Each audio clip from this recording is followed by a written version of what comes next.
Le voyage du petit flocon. Dans un ciel d'hiver immense et silencieux, où les nuages dansaient comme des ballerines blanches, vivait un tout petit flocon de neige. Il était encore jeune, curieux et rempli d'une imagination débordante que même sa tendre maman avait du mal à contenir. Ce soir-là, alors que la nuit enveloppait le monde de son manteau sombre et étoilé, notre petit flocon observait le firmament avec des yeux émerveillés. Les étoiles scintillaient comme des firmaments suspendus dans l'obscurité, chacune racontant une histoire différente. Soudain, une étoile filante traversa le ciel, laissant derrière elle une traînée lumineuse qui semblait dessiner des rêves. Le petit flocon retint son souffle. C'était le moment magique, celui où tous les vœux semblent possibles.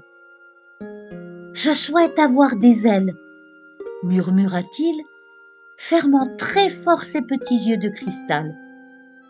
Sa mère, un magnifique flocon au motif délicat comme de la dentelle, le regardait avec tendresse. « Mon chéri, les flocons n'ont pas d'ailes.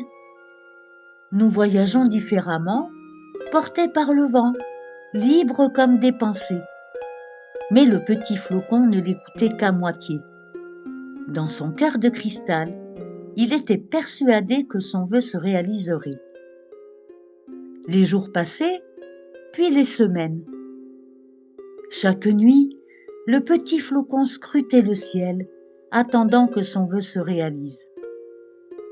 Il imaginait déjà comment ce serait. Voler au-dessus des forêts enneigées, survoler les montagnes, longer les rivières gelées. Mais rien ne se passait. Pas d'ailes, pas de miracle. Sa mère essayait de le consoler. « Regarde comme nous voyageons déjà, mon trésor. Le vent est notre ami. Il nous emmène là où nous devons aller. » Le petit flocon commençait à douter. Peut-être que les étoiles filantes ne tenaient pas leurs promesses. Une nuit, alors qu'il commençait à perdre espoir, l'étoile filante réapparut. Cette fois-ci, elle semblait plus proche, presque à portée de main. « Pourquoi n'as-tu pas réalisé mon vœu ?» demanda le petit flocon, la voix tremblante de déception. L'étoile filante s'arrêta, suspendue dans le ciel comme une question. Sa lumière douce éclaira le visage du petit flocon. « Mais tu voles déjà, mon petit » murmura-t-elle. « Ferme les yeux et sens le vent.